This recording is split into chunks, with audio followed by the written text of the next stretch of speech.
I'm absolutely delighted to welcome members of St Hugh's community from across the world to our first online academic lecture of this academic term of Michaelmas 21-22. Today we are delighted to welcome Professor Michael McMahon as our speaker to give what I know will be a fascinating lecture. Those of you who've heard him before will know that that is absolutely guaranteed. He's going to speak to us this evening on post-lockdown economic challenges. Michael McMahon is a professor of economics at the University of Oxford. He's a senior research fellow here at St Hugh's, and he specialises in macroeconomic policy, particularly monetary policy, fiscal policy, business cycles, and inventory behaviour. I hope that you took the opportunity to look at his remarkable career in more detail when you booked your tickets. He holds a prestigious European Research Council grant to study monetary economics, focusing on communication and monetary policy. He's also a member of the Irish Fiscal Advisory Council. He's a research fellow of the Centre for Economic Policy Research and sits on the Royal Economic Society's Executive Committee. He's also the founding lead editor of the Economics Observatory website, which focuses on explaining issues related to the effects of COVID-19 on the UK economy. No, you're guaranteed, as I said earlier, a fabulous discussion and lecture. Huge thanks to all of you for those of you who've sent questions in advance, and we'll do our best to get through as many of those as possible. You also will have the opportunity to ask questions of Michael during the course of the webinar by typing in the Q&A box. Before we get underway, I'd also like to take this opportunity to express my sincere gratitude to all of you who have supported the college during this very trying times of the pandemic, and it's something which is genuinely very, very much appreciated. It's not just the world economy that's been affected, certainly the economy of St Hugh's has been challenged somewhat, as it will have for many of you as well. Wherever you are, I look forward to welcoming you back to this college in person, I hope in the near future. But please, can I now hand over to Michael? Thank you very much, Principal. Let me share my slides and jump in. And I'm going to hope someone shouts if these do not move. So thank you very much. This is in some ways a follow-on. I gave a talk in July 2020 while we were still very much in the midst of trying to figure out, what COVID was still doing to the economy. As we said in the advertisement, I'm not claiming that COVID is over necessarily, but at least the vaccine rollouts in most of the Western economies has been pretty successful. It seems like the clinical treatments are becoming better and better, and economies are starting to open up more and more, and therefore it's a reasonable time, I think, to start thinking about how we might go forward from here. Of course, always wary that we are potentially one variant away from sort of going back, maybe not to square one, but at least back a number of steps. So the only sort of caveat I put on this in advance is that as I am a member of the Irish Fiscal Advisory Council, I state I'm doing this in my academic Oxford capacity, and nothing I say necessarily is the views of the Irish Fiscal Advisory Council or anyone else apart from me. Okay, so I have sort of 5 chunks to this talk, and in a number of places I will go back and sort of recap what I would have said. So if some of you were here in July 2020, you will get a little bit of a flavor of what I had said then, and then I'll assess whether or not we've had to change things, or where the information that's been revealed since gives us some better sense of what the challenges are going forward. So there's really 4 big areas, and as Ailish mentioned, I will try and get through some of the submitted questions in advance, but then in the last part leave some time for other questions. Okay, so let me jump straight in, but first a little plug. Ailish mentioned the Economics Observatory. We now actually do a little bit more than just coronavirus. So for those of you who are maybe not fully trained professional economists, but very interested in economics because of the large impact economics has on sort of day-to-day life for everyone. The Economics Observatory is hopefully a place where you can ask questions and find answers to questions that others have asked that really try and address things based on sort of the best economic academic research, but while also acknowledging hopefully where we just don't know things. And the answer is, of course, there's lots of things that we don't understand fully in economics and in other subjects. Okay, so here's what I said in response to a question in July 2020 about how bad it will be. And I gave the typical economist answer that it depends. And three of the sort of big areas I thought were important sort of conditioning factors for how bad things would turn out were, you know, what happens once lockdown would be removed. So once we got rid of the restrictions, how would people behave following how much income they had lost, how they would change their saving or maybe their shopping behavior, and what the impacts of this would be going forward in that respect. The other was this big question about scarring of the economy, and in particular questions like which sectors would survive, how education had been affected, and whether firms would still be around to employ potentially unemployed workers. And a big one was how the policy response would unravel as we came out of lockdown. Now, of course, I should be very clear that the key thing determining, you know, the extent of the COVID crisis on the economy is COVID itself. And this is not a medical or a health seminar. So I am going to say that, as I already alluded to, you know, this is talking about once doctors and others feel like we had gotten to a point where relaxation of restrictions was appropriate, or clinical treatments were good enough that we could go out, or vaccine rollout had been effective. But at the time, uncertainty was massive. And I still think uncertainty is rather large, but we have learned quite a lot. So one thing that I spoke about, and this actually comes from an article that I wrote on the Economics Observatory at the time of that talk, was that economists were talking about sort of 5 broad types of recovery that we might expect. The most optimistic would look like this. So if we think the blue line is the economy normally, it kind of grows happily, you know, at some rate, maybe 2.5 or 3% in the UK's case, bigger numbers in places like India and China, and potentially smaller numbers in some other countries. But, you know, it sort of gradually goes up. Of course, it wiggles around, but COVID represented a massive shock, and the lockdown represented a massive shock. So the question was, how would we recover from that? The most optimistic was this one, which was essentially one of substitution. So we don't do, in the sort of March to July period, we don't do a whole bunch of consumption because we're stuck at home, or we're not allowed to go out or go to the shops or whatever it is. And then whatever we didn't consume, then we would just do it in the months that followed the relaxation of restrictions. And then we'd go back to behaving as normal. This is very optimistic. I don't think people really believe this. You know, if you think about it, if you miss a haircut, you don't the next month go and get 2 haircuts just to make up for it. You just get 1 haircut and then you carry on. So that sort of slightly less optimistic version looked like this, which people call the V-shaped recovery. So you have this period of however long lockdown was. In these illustrations, it was March until June. So I was clearly, for this illustration at least, being quite optimistic. So we miss out on the haircuts, the restaurant trips, whatever, the holidays. And then as soon as the lockdown ends, we go back to doing what we would have done anyway. Okay, so that's pretty optimistic. But again, there's this sort of permanent loss of these particular consumption or services that we could have had. The sort of Nike swoosh is one where we have this very short and sharp move to down in the February, March, April. We suddenly sort of, the economy shrinks quite a lot. And then it takes a long time for us to get back. This is one where potentially behaviorally people are nervous at first, or they're worried about future lockdowns. And so they don't really want to, start spending their savings or anything else. And they very gradually go back. And then this one is one in which we have that gradual return, but there's also a sort of permanent loss that we never quite go fully back to where we thought we were, the track we thought we were on in the run up before COVID. And, you could imagine lots of reasons for this. There are certain industries that maybe are no longer viable.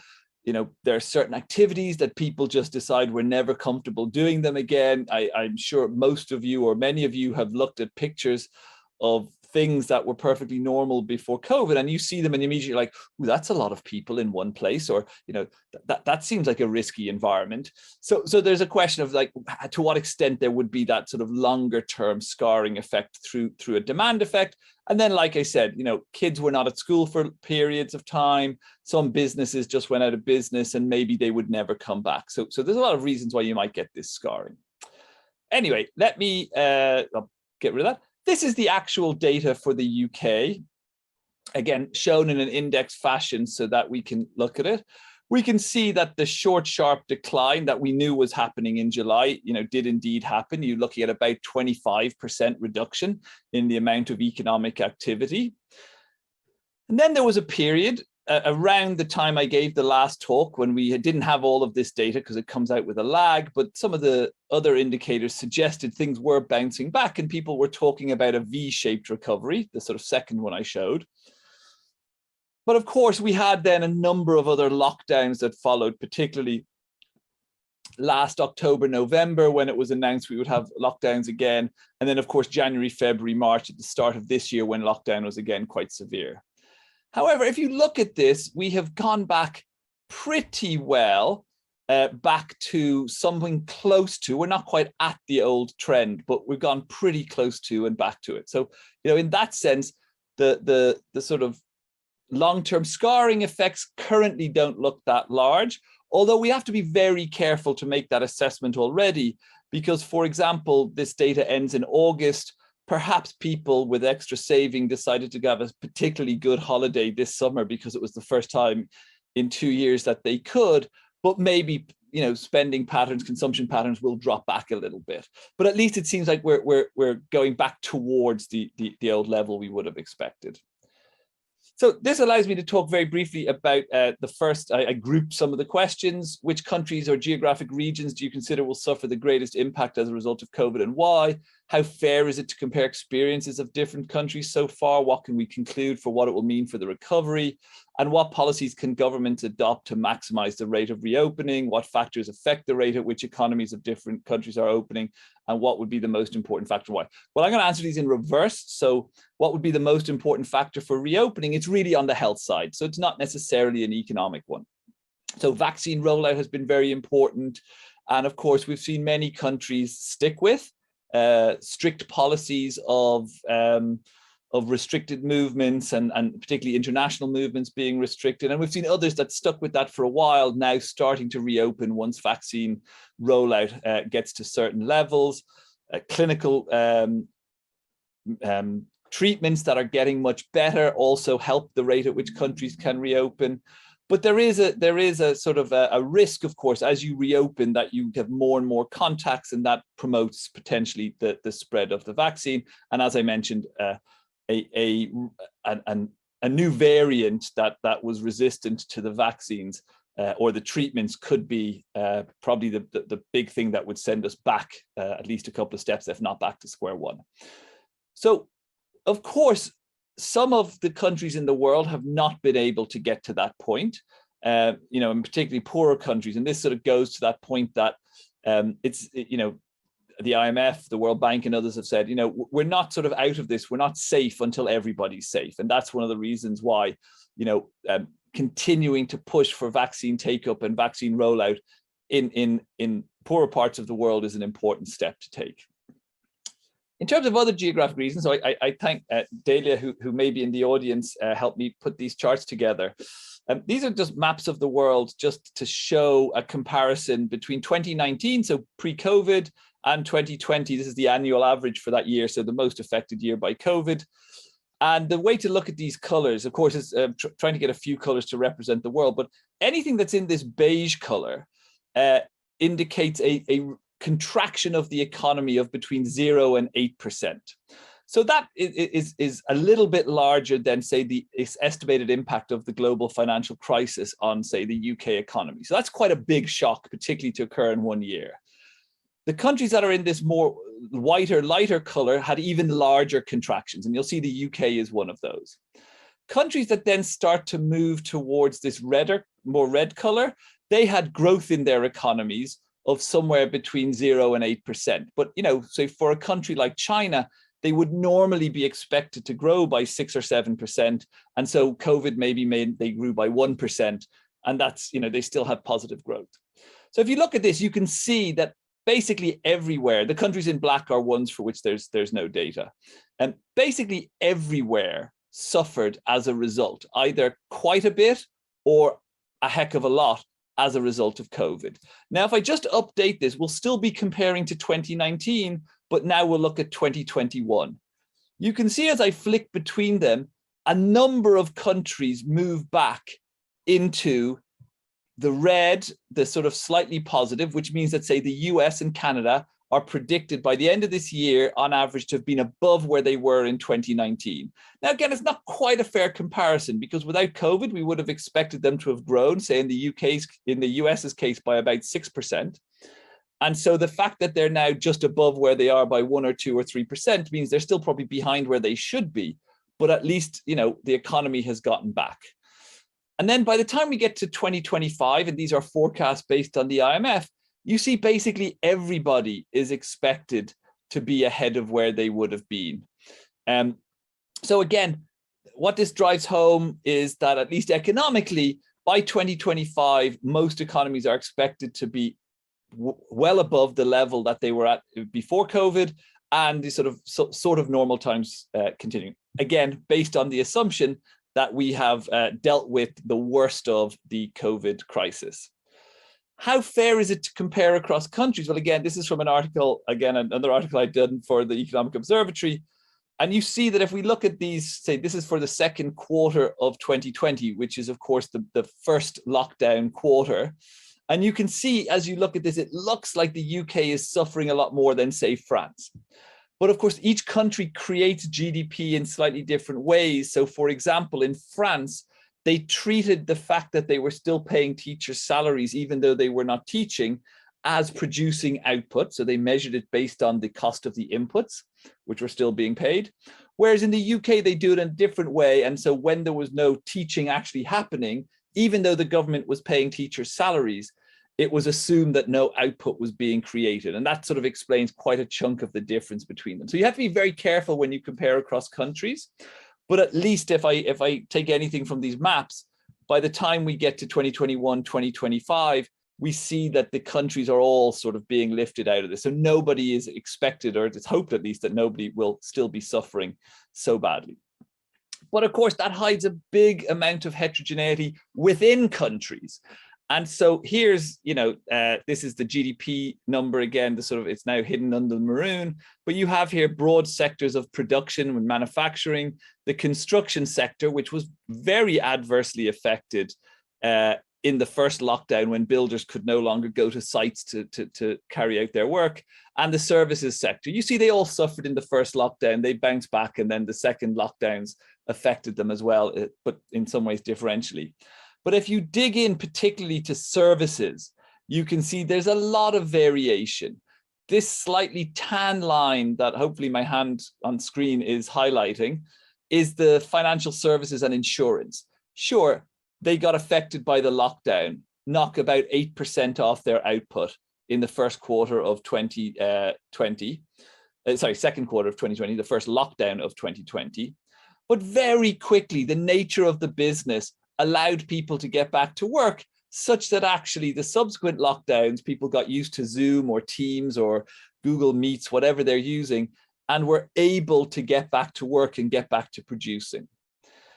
Counter to that is accommodation and food services. So, and obviously St. Hugh's suffered its conference business and people coming for summer schools, which couldn't happen. These are sectors which in the first lockdown contracted to less than 10% of their 2019 level. So huge contraction, a slight rebound when they reopened partially in the summer of 2020, another big contraction as we went into lockdown again, albeit slightly less severe. And then last summer, these sectors were coming back, and amazingly, coming back last summer was quite good for them. But of course, this data ends in August. We don't know how the post-summer horizon has looked for them. I throw these in as well. Education and the entertainment sectors also suffered. You can see the oscillations that come with lockdown in these sectors. But as I was alluding to, even education got better at dealing with lockdowns. So the subsequent lockdowns were slightly less destructive compared to this first one, which of course took everyone by surprise. Okay, so that's on the recovery. Let me plow on and talk a little bit about policies. At the time, I said before that fiscal policy had to be bold, had to do essentially whatever it takes. That was right, and I think most countries did. The implication, though, was that revenue would fall, expenditure would go up, and government deficits would grow very large. And that is what happened. And particularly in advanced economies, and this is still answering the question of which areas were most adversely affected, you can see that advanced economies were able to add an extra 10% of total, economic output in terms of government support, 12% on average, but also to provide potential equity and loans and guarantees to businesses to keep them ticking over. Now, the exact balance between these different supports varied by countries, but you can see on average, they were doing quite a lot. If you look at emerging market economies, they could do a little bit less. They could add about 6% support, and in general, a lot less on the guarantees for businesses, maybe because there's a bit less formality in the corporate sector. But then if you drop to lower income countries, you see where the real challenge came. This axis is completely different. The average low income country could support to the tune of about 3.5%. And so, when thinking about countries affected, there's countries more reliant on these sectors that are badly affected. So countries that are relatively low income can provide the supports, but also rely heavily, say, on tourism, which has been really adversely affected, and in particular international tourism. They're the countries that are suffering the most and still suffering until we fully open up and make it much easier for us to travel again. But commenting on the UK response, one of the most obvious and striking examples of the support was the furlough scheme. This shows that at the sort of start of furlough, when we're in the strict sort of first lockdown, almost 9 million out of a labor force of about 35 million, so somewhere between a quarter and a third of all UK workers were essentially being paid. They're having their wages and salaries paid by the government. This is a huge undertaking, a costly undertaking. And of course, the amount of people on it would vary with the economy. And as lockdowns came and went, more people came in and out. But now we've seen sort of the unwinding of it. And the question is, what happens to those people if the jobs that they were in previously and were maintained in on furlough, when they go back and maybe the jobs don't exist anymore, the companies can't survive. But you see a common picture of the impact of all of these supports, and that is rising deficits in the US up to, say, 15% of GDP, in the UK up to, say, 12%, 13% of GDP. And these are expected to continue in 2021 and only then sort of normalize back to levels around 2, 3, 4% deficits. Other countries, China, India, Ireland, which I include always for biased reasons, have similar kind of increases in their deficits, which are then only expected to unwind slowly. And what this means is the levels of debt, the amount of borrowing the government has done, have essentially done a step change in 2019 and are expected to largely stay at those higher levels. So for the UK, went from about 85% of GDP up to a level above 100 to around 105. And the current IMF projections are that will not sort of, it will level off at that level of debt, but we will not start to see it coming back down. And again, a reason to worry about this is probably not to worry now for the sake of debt being bad, but to think about if we did go into another lockdown or another shock hits, even if it's nothing related to COVID or any other virus in the world, is that, as I alluded to before, the capacity to respond is important in determining the extent of the supports that governments can provide. Now, I don't think we're at a point where markets are really yet worried about this, but we don't know when they will get there. And therefore, I think in probably next year, countries will start thinking very carefully about what difficult decisions they're going to make. And of course, you have to, I think debt is the right way. I'd said this last time, the best way to pay for a once in 100 years event is spread over 100 years. And at the moment, if we can get reasonable growth rates and interest rates stay low, this is very favorable for debt dynamics. In other words, if you have high growth and low interest rates, you can actually run deficits and have the debt level still fall when measured as a share of your economy. So we need to generate that growth. But we also have the context, and the context is this last 10 days, 2 weeks has been made clear the challenges from climate are massive and likely to be quite costly for governments. So implementing the commitments that we've seen coming out of COP26 are going to cost money. We also know that many advanced economies are aging, and therefore the costs associated with those aging economies, how you pay for social care, how you pay for healthcare, are coming down the road as well. So the context of like entering those challenging periods with already high levels of debt is something that policymakers and politicians in particular are going to have to grapple with. Okay, question that often comes up, can't we just print the money? Well, in general, our answer is always no, we don't think this is a good idea. It undermines the value of the currency, it generates inflation.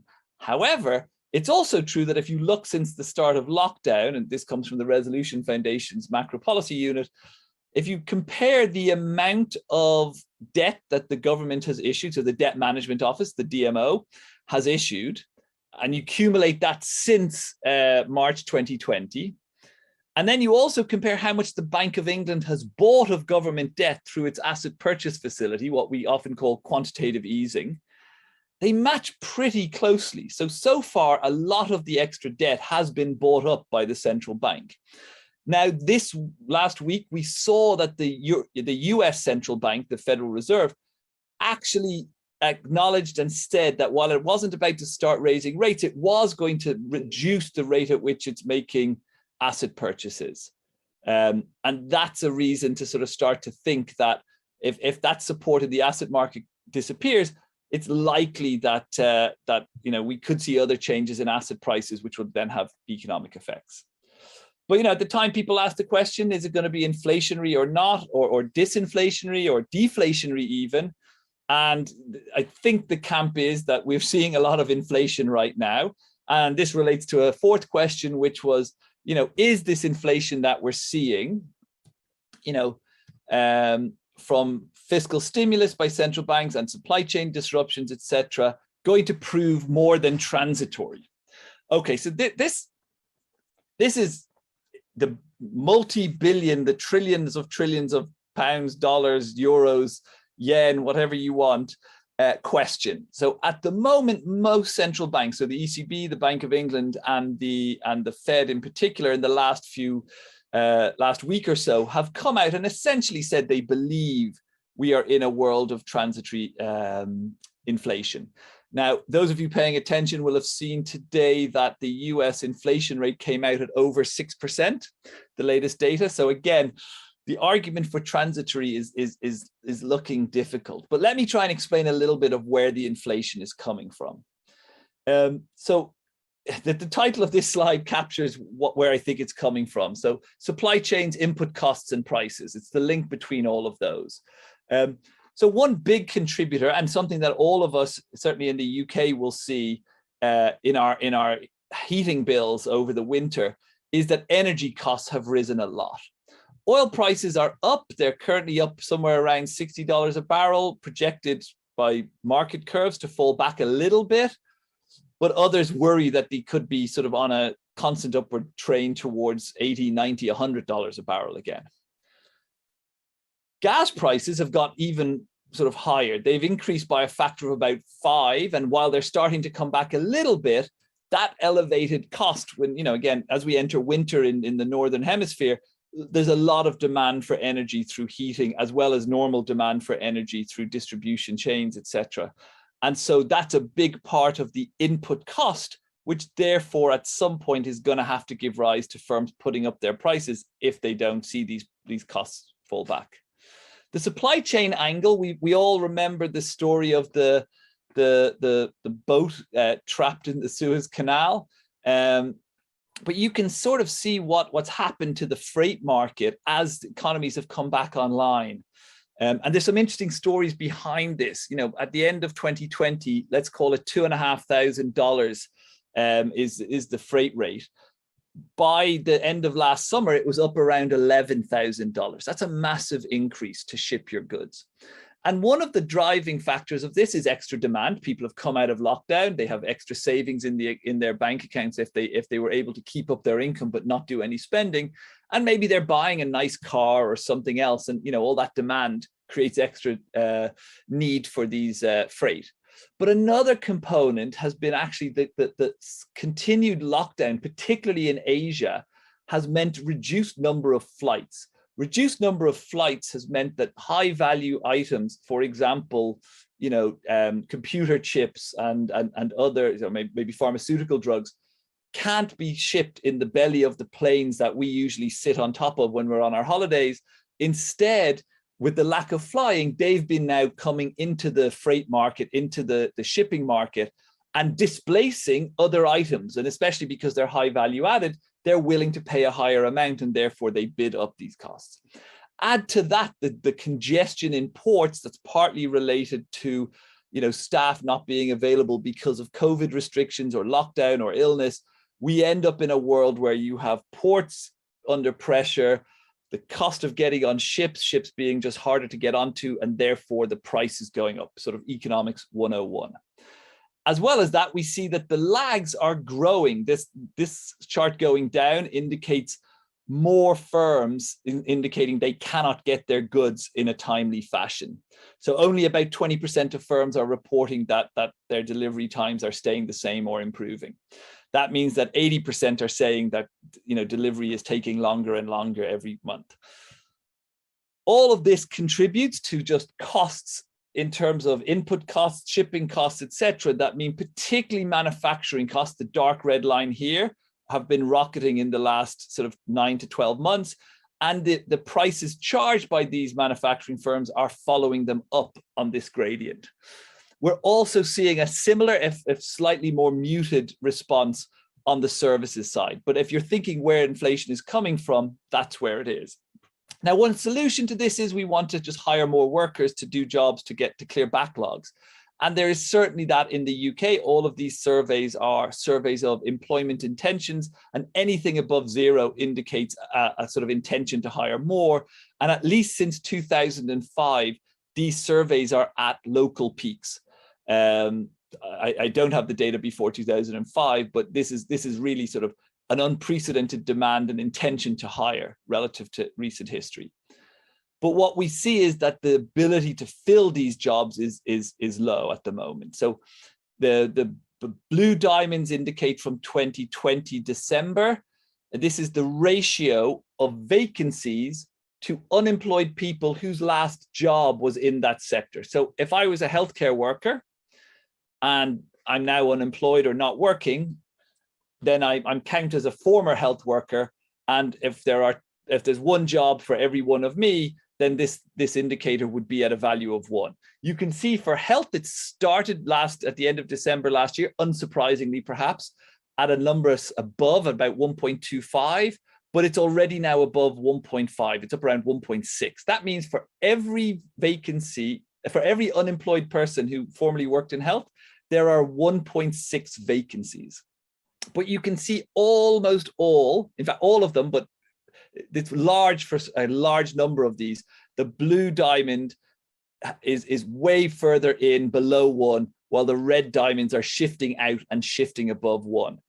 And so this indicates that, you know, difficulties in filling jobs, again, from surveys, firms in the UK are finding it hard to fill vacancies. What does that do? Well, that pushes up wages. Firms respond, and again, wages need to grow. I'll show you another chart in a second that suggests this.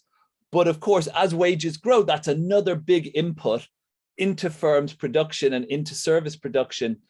That means that prices are likely to have to go up.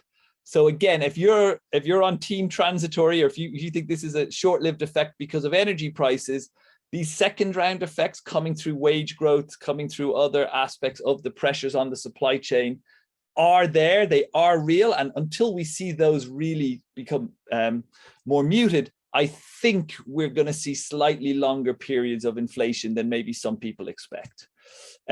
This is recent data from the UK. You can see all the different contributory parts, but you can see it is not just energy. Electricity and gas, which is a relatively small part, and then fuel and lubricants, they went from being a drag to now being positive. So the swing is quite big, but we're also seeing inflation in the food sector. We're also seeing inflation in other goods as well. So again, I'm not so convinced it's going to be very temporary. That said, yeah, this chart really shows it. This is the rolling 15-year growth in real, so adjusted for inflation, growth in disposable income per person in the UK.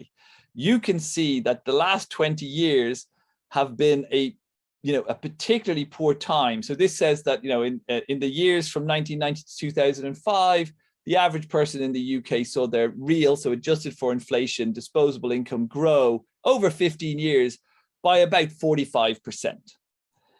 The 15 years up to 2020, that number is around 10%, so less than 1% a year.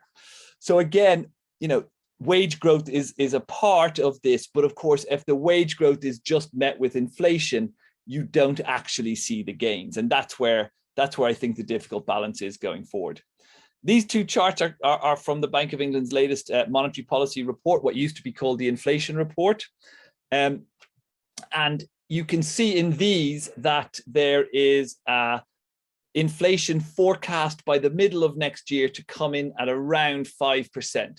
These may look like exactly the same chart. They're not quite. The one on the left is the one in which it's assumed the Bank of England does not change interest rates, as it chose not to last week, so it keeps interest rates at their historically very low level of 0.1%. The one on the right shows what would happen if you increased interest rates in line with the expectations before the decision last week of markets, and that was for interest rates to rise by the end of next year to about 1% and then slightly higher in the years after. You can see even if they raise interest rates, and of course raising interest rates is the traditional way that a central bank would fight inflation, even if you raise interest rates in the way markets expected, it's only after about 3 years that inflation would be expected to come back down into the target range, which is centered on 2, but between 1 and 3. So these central banks are sort of having to play a sort of slightly nervy game of how much they're going to let inflation go in the short run in order to keep supporting the economy with these historically low interest rates. Okay, final thing I want to talk about specifically, I think I've got about 5 minutes of promised time left. And this was a question, there's one other question which I will answer just before I finish, but this is a bigger question. It's, I would be grateful if you would discuss taxation of capital proposed by Piketty as a means of funding investment and reducing inequality. Okay, before I say anything on this, I'm putting my disclaimer up again. As part of the Fiscal Council, we do not comment or advise on specific taxation types or specific things to spend money on or not spend money on. We comment on the aggregate. Of course, now I'm commenting particularly with my hat as an academic on. But I'm also going to do what a good academic does and a good economist does, is find someone to help me with the answer, and that I will do that in a second. But just to be clear on how this question is going to be interpreted, since it's the reference to Piketty and inequality, we think this is really about wealth taxes. Okay, so this is, at the moment, we all pay tax on income, which is the flow, say the salary you earn or the return you get on your savings in the bank. Not that they pay any interest rate at the moment, typically. But when we think about wealth, we'd be talking about taxing the stock of assets that you own. And so for this, I turned to Sarah Clifford. So Professor Sarah Clifford is a new economist in St. Hugh's. And this is her stolen bio from the web, stolen with her permission. She was the right person to talk to, not only because she is a new economist at St. Hugh's, and it was a great chance to introduce her to everyone, but also because her specialist area is the effects of tax policy on household and corporate behavior and international structure of firms and how tax planning takes place. So no better person to ask than Sarah. And so the next slides take sort of stuff from a conversation between us, and hopefully I don't, I will take full responsibility for this, but hopefully I don't embarrass her too much with how I translate it into an explanation. So why do people think about wealth taxes? Well, one answer, and I think emphasized a lot you see in the media, is that wealth shares at the top are very large. So in other words, if we take the top 1% of wealth owners in say the US or the UK, in the US they own about 40% of the wealth, and the top 1% own about 20% of the wealth in the UK. So that's very sort of unevenly held. You know, the calculations on the revenue potential are massive. Okay, so if we only took the top 0.1% and we had perfect enforcement, the estimates from Size and Zuckman from the University of Berkeley, California, Berkeley, is that there would be a tax base, a total taxable amount of $13 trillion. And this would only apply to people whose net wealth exceeded 31 million. Okay, so that certainly excludes me. So, you know, but that idea of having 13 trillion and then deciding a rate that you could apply to that could generate quite large amounts of revenue. And the other reason for this is that wealth taxes would be much more progressive than income taxes. So you can have wealth seems much more concentrated at the top than say income is. Okay, and so part of this is because if you're at the very top of the wealth distribution, you can redefine your income in ways that makes it very tax favorable.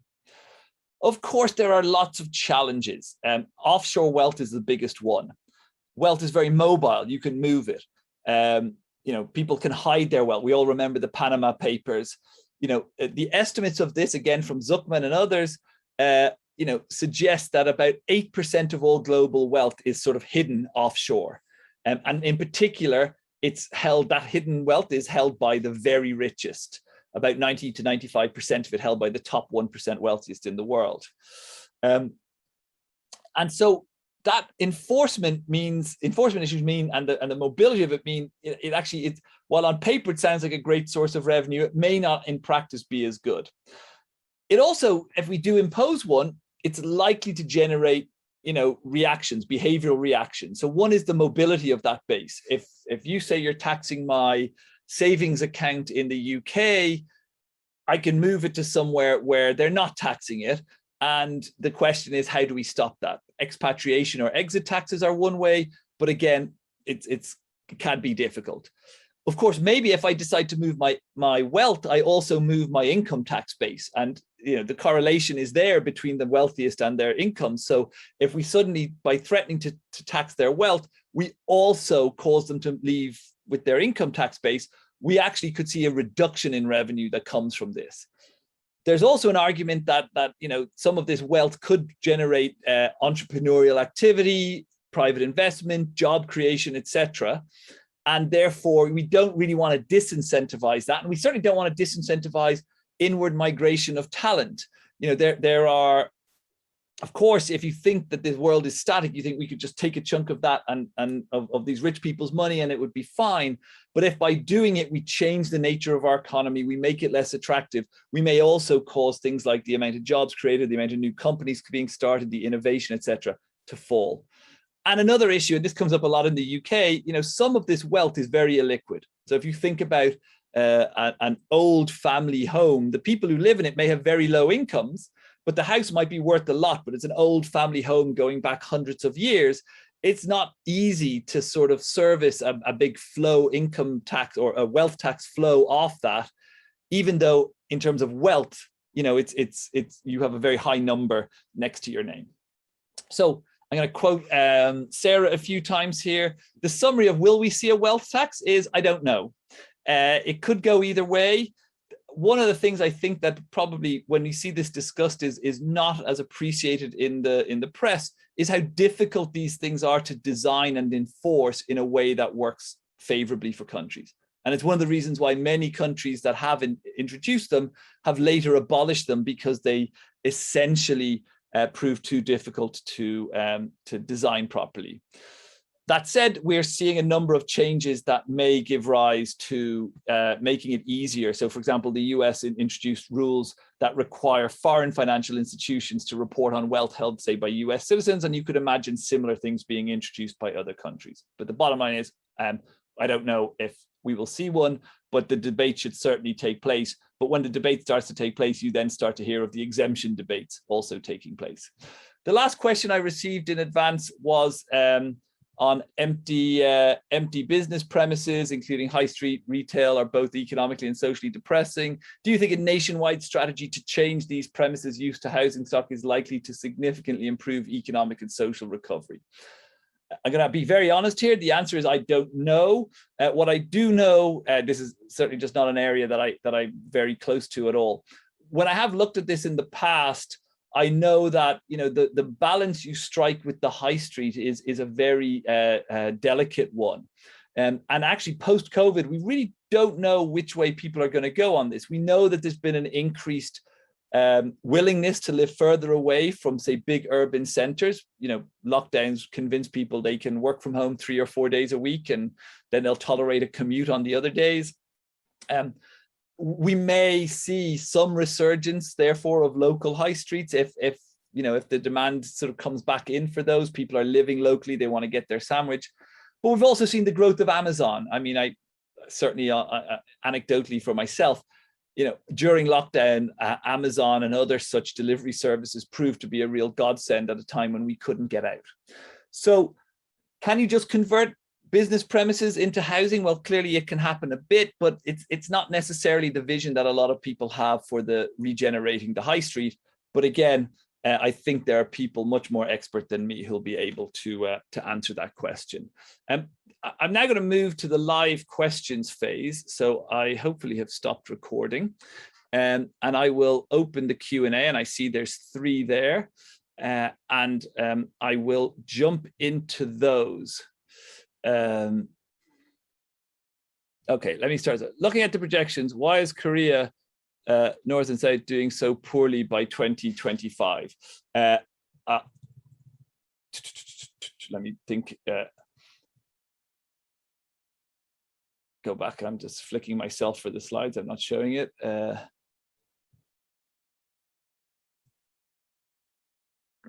South Korea was doing quite well. I thought I can dig out the numbers specifically for you. It could just be that could just be a data translation into. I don't think I've actually not knowing much about North Korea, but South Korea actually has handled the pandemic incredibly well. So this is answering Liz's question on the chart. I think it's probably just a mapping of the data into the chart. We typically don't have very good data on North Korea.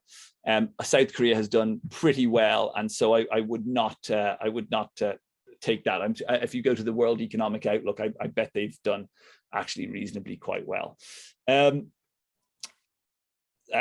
Siddhant then asks, what would be the main reason why financial sector was not affected so adversely? Can any such practices be adopted by different sectors to reduce the downfall due to COVID?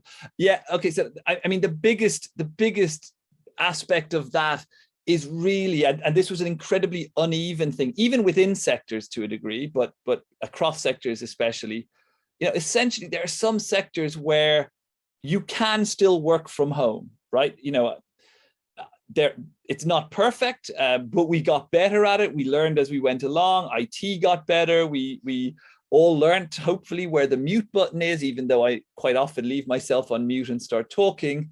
And so the finance and insurance was in general has been able to continue most of that. Now, are there dynamic costs to this? Potentially, right? You know, these people have not been able to get out and develop new business. So we might be able to learn from this whether or not those expensive dinners were that important for bankers and insurance brokers, etc. Of course, those expensive dinners were the consumption and the employment opportunities for people who worked in that sector.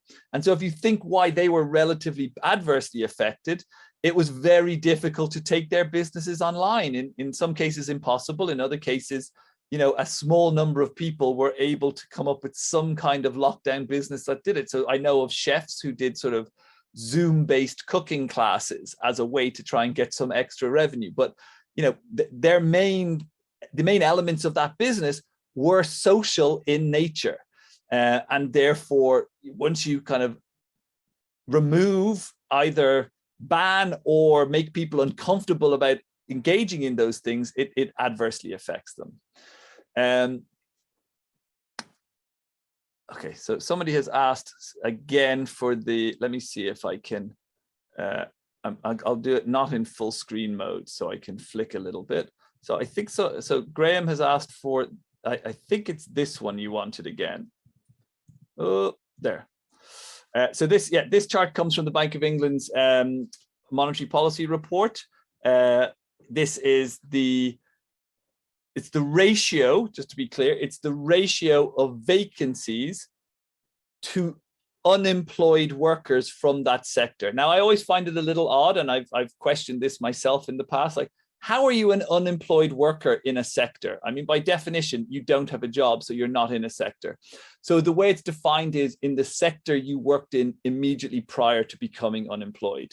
So as I said, if I worked as a waiter in the accommodation and food sector, and then I lost my job, I would be in the accommodation and food sector as an unemployed worker, and so on for the others. So as I said, what this ratio shows is that these numbers, the number of vacancies relative to the unemployed has gone up. Some of this is because the number of unemployed have gone down because people have found jobs, and some of it is because the vacancies have gone up. But you see this big sort of broad swathe of an increase across towards numbers bigger than one, which indicates that the labor market is actually getting tighter. And that's a sign that, you know, wage increases are possible, feasible. You have a better bargaining position in those cases. And then on to Debbie's question, which is, can we work out what the effect of Brexit was? And the answer is no. A reason that the answer is no is clearly that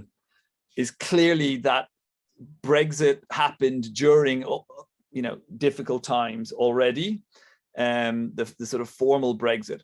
Now, there are charts that you can look at, and of course comparisons that you can do, and they're approximate. And I chose to avoid the B word today for the most part.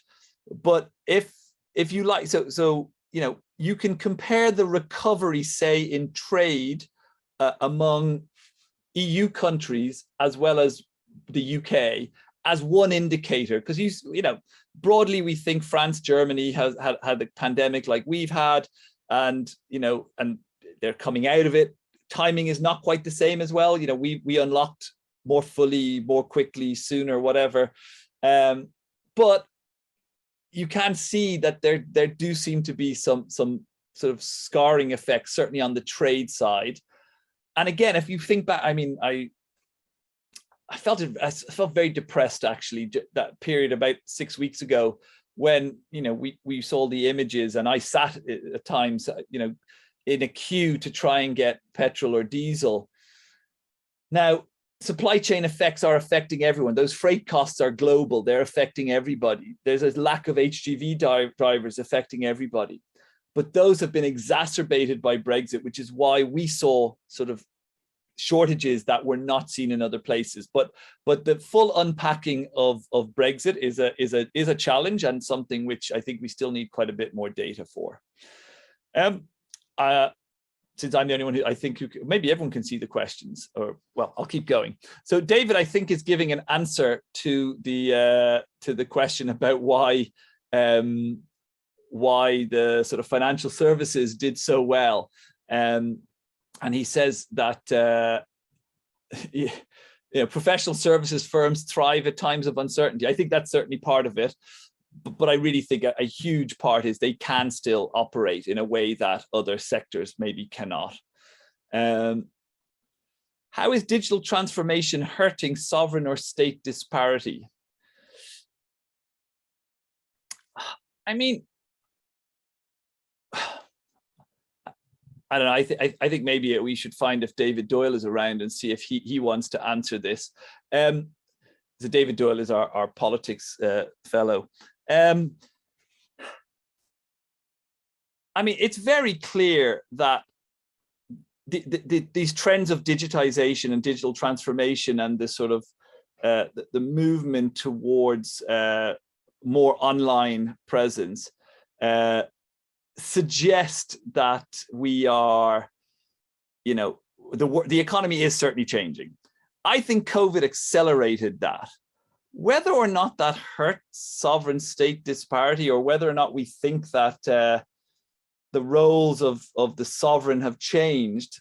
I mean, one thing I think that COVID has done is probably put a little bit of a force of deglobalization into the world economy, at least temporarily.